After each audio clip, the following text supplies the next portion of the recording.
Welcome to the Deep Dive, where we take your sources, your research, your articles, your notes, and really give you the roadmap to understanding some profound ideas.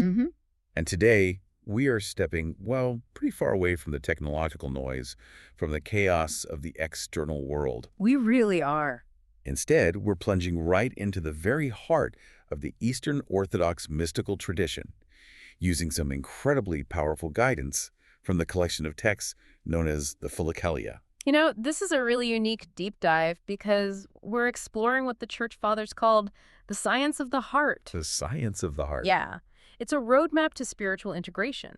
It details a path to what this tradition calls deification by grace and contemplation through asceticism. That's a mouthful. It is, but for the modern person, you can just think of it as achieving your full integrated spiritual potential. Okay, so to start, the sources give us this really powerful framing device. It's a simple story, but it just perfectly explains the modern dilemma. I love this one. So, imagine a man searching frantically for his house key. He's under a bright lamppost on the street. Right. A friend comes up, asks him, "Where'd you drop it?" And the man says, "Oh, I dropped it in my house." In the dark house. Exactly. And the friend is, understandably confused. He asks, "So why are we looking out here?" And the man just says, "Because there's more light here." And that little story is just the perfect parable for our mission today, isn't it? Completely. We're always searching for meaning, for purpose, for a connection with God, the key, but we're doing it externally. Under the lamppost. Exactly. We're looking under the bright light of rational thought, intellectual philosophy, social trends, external achievements. But the masters of the Philokalia, which literally means love of the beautiful, they tell us the answers are internal. In the dark. In the innermost chamber of the heart. That's it. So, we've identified the problem. We are searching in the wrong place. Our mission today is a roadmap to the kingdom within. We're leaving that bright, distracting world behind and making this inner ascent. So, what's the fundamental path the texts lay out? Well, the sources really zero in on two practices that are completely inseparable. The first is watchfulness, or nepsis, and the second is noetic prayer, which is basically the rhythmic invocation of the Jesus prayer. Okay. Exactly.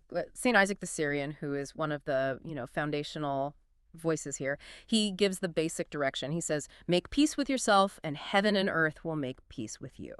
So the task is to enter this innermost chamber of the self. Yes, sometimes called the heart, but it's not just the emotional center. It's the center of consciousness where our will and our intellect are united.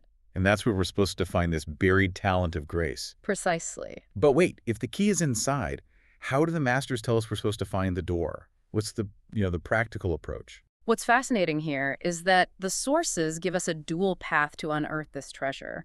First, there's what you could call the outer journey. Right. The painstaking fulfillment of the commandments. It's a powerful external process of moral discipline. But St. Gregory of Sinai emphasizes that the second method is the one that fuels the first. The inner journey. The inner journey, the continual remembrance of God in prayer, which actually strengthens that outer fidelity to the commandments. So if you just rely on visible external conduct, going to services, being a moral person in public, right, that's incomplete. It can even lead to a kind of self-righteousness, what St. Theophan the Recluse called a Pharisaic practice of faith. We don't plunge into our own being. That's it, exactly. Without true inner spiritual prayer, the external actions become, essentially empty gestures. You become a parrot. We're warned very clearly against being parrots, just glibly mouthing the words while our mind is off in 1,000 directions. That double-minded approach is the enemy of watchfulness. So real prayer is just... Real prayer, the sources insist, is defined simply as the spiritual lifting of the heart toward God. That sounds like a monumental challenge. I mean, lifting the entirety of one's being toward the divine. How is this inner prayer, this noetic prayer, developed? Is it an immediate all-or-nothing thing? No, not at all. It's a ladder, a clear, understandable ascent. The sources lay out 3 distinct phases, a spiritual progression. Okay. The first rung is the necessary start, bodily prayer. This is the external mechanics. Like reading prayers, standing. Reading set prayers, standing, making prostrations, or reciting the Jesus prayer out loud. Lord Jesus Christ, Son of God, have mercy on me, a sinner.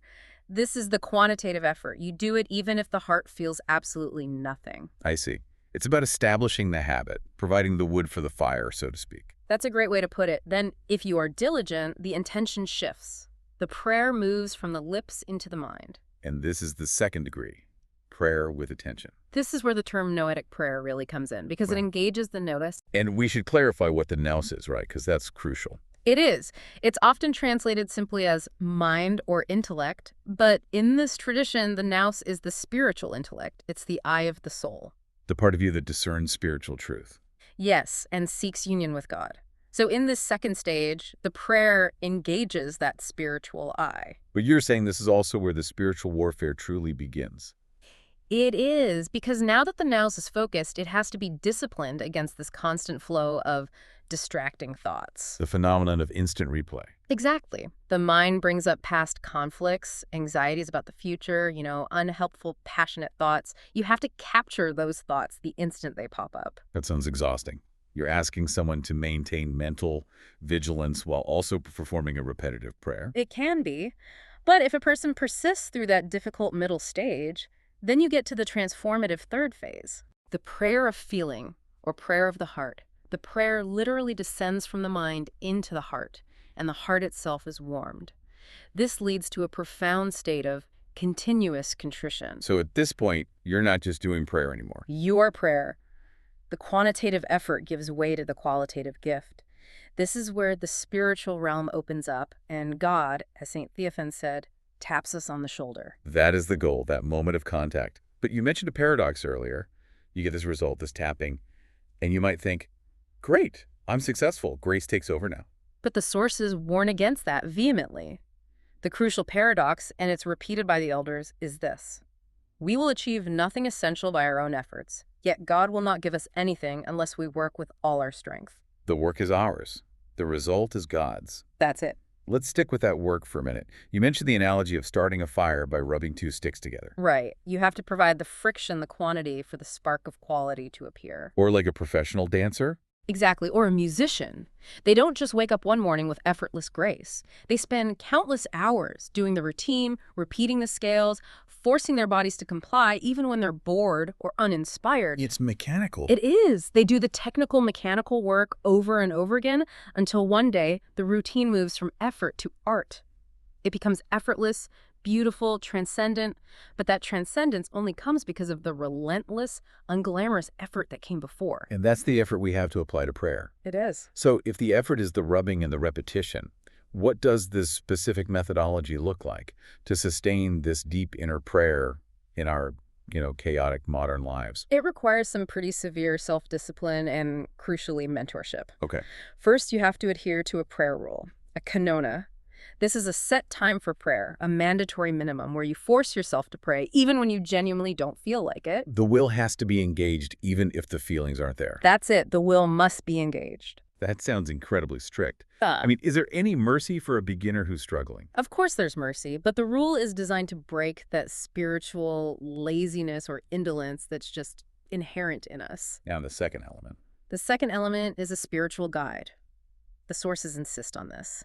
The pitfalls of the inner journey are many, especially self-delusion and spiritual pride. Right, there's that striking warning from the Desert Fathers. If you see a young monk climbing up to heaven by his own will, grasp him by the feet and throw him down. Wow. Obedience and reliance on a guide are considered the orthodox way of self-stripping, shedding the ego that wants to claim all the success as its own. And the practical form of the prayer itself, the Jesus prayer.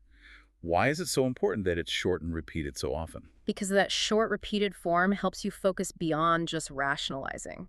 It lets the spiritual intellect concentrate and move beyond the logical meaning of the words to the reality of the name itself. So you're moving beyond reason to rest in the presence of Christ. The dynamic presence of Christ. Yeah. Exactly. This whole process, it really sounds like full-scale spiritual warfare. The sources don't shy away from that language. They cite scripture. The kingdom of heaven suffers violence. No, they don't shy away at all. The monastic phrase for this is via be forceful with yourself. No progress can be made without struggling against distraction, temptation, and the spiritual enemies within.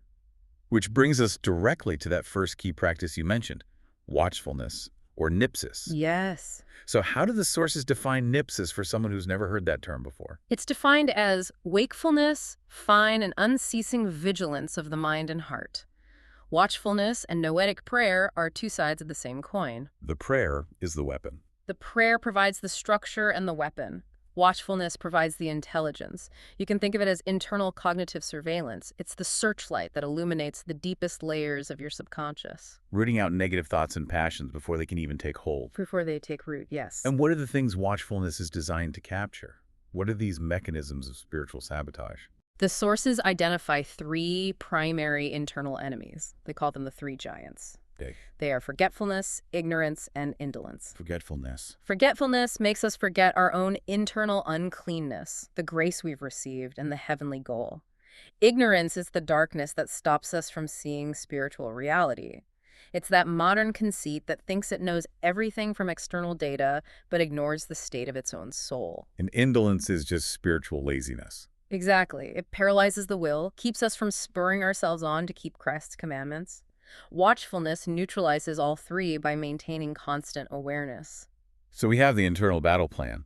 But the sources also talk about an external malicious force. Peter's warning that the devil prowls around like a roaring lion seeking someone to devour. If we're the target, where is the battlefield? The field of battle is the heart itself. The sources hold that the human heart is meant to be a living temple of God built to praise its creator. But the condition of that secret temple within us is often compromised. It is. It's filled with the spiritual equivalent of that animal bizarre Christ found in the Jewish temple. The chaos of passions, greed, hypocrisy, avarice, base desires, all fighting for control inside that inner sanctuary. Precisely. A chaos of what the elders called sly and treacherous merchants. And so the existential question becomes, how do you cleanse this internal temple? What is that force, that efficacious whip, that can bring about this internal catharsis? And the sources are incredibly clear that the weapon is the name of Christ, invoked through the Jesus prayer. Yes, the name of Christ is the whip. It brings his fearful, dynamic, divine, indomitable presence. It strikes mercilessly at the demons and cleanses the filth and stench of the passions. So the Lord doesn't permit those spiritual enemies to invade the soul when we cry out. When we cry out to Christ fervently and consistently, yes. And the practical advantage for you, the person listening right now, is huge. This isn't just for specific times or places. Not at all. You can use the Jesus prayer everywhere and always, at home, at work, commuting. You can turn every second into a cry for mercy. It becomes a spiritual reflex. It does. Okay, let's step back and look at the payoff. We commit to the watchfulness, we pick up the whip of Christ's name, and we plunge into the heart's depths through prayer. What are the promised rewards?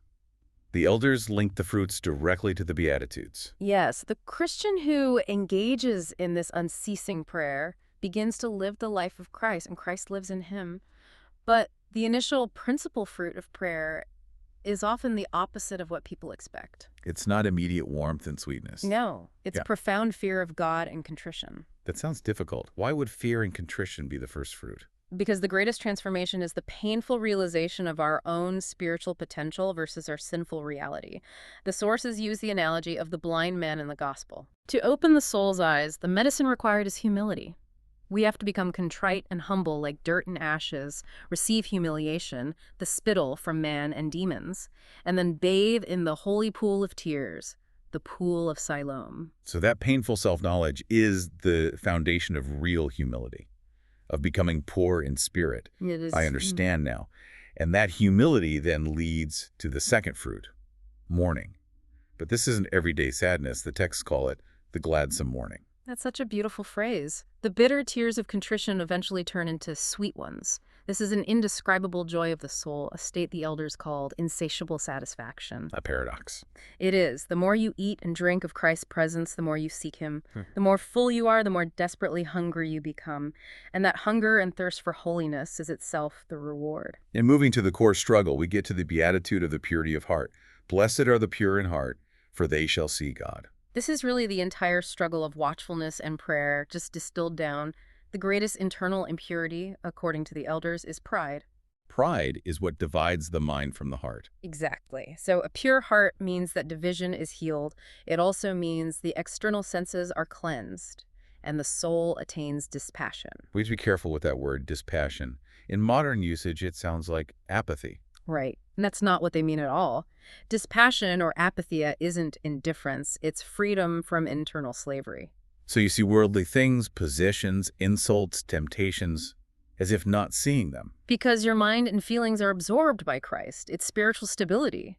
You are no longer ruled by the fleeting passion of the moment. And this internal purification and stability leads directly to peace and meekness. The inner peace of Christ, which is known as hesychia, is a concrete victory over passionate thoughts. And once that peace is established in the heart, the person becomes a peacemaker, spreading that peace externally. And meekness. Meekness means you're never truly troubled, even by others' fury, because you see every trial, every insult as a chance for forgiveness. The Fathers teach that nothing leads more swiftly to the remission of sins than this meekness. So after all this work, the watchfulness, the struggle, the humility, what is the ultimate final goal? What's the conclusion of this deep dive into the soul, according to the Philokalia? The final end of all this work is the acquisition of the Holy Spirit.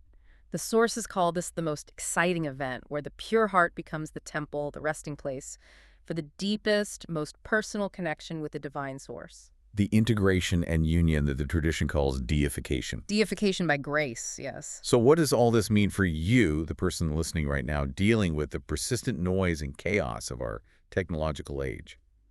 This practice of noetic prayer and watchfulness, it's not some arcane exercise just for monastics. Not at all. It's described as the essential way to unite the divided mind and heart that causes so much anxiety and to find the divine origin and rest within ourselves. And the key is consistency. The constant, frequent repetition of prayer creates a spiritual habit, a second nature, where the nest seeks Jesus continually, regardless of what's going on outside. Which allows the heart to achieve a state of permanent active love and vigilance toward God. Exactly.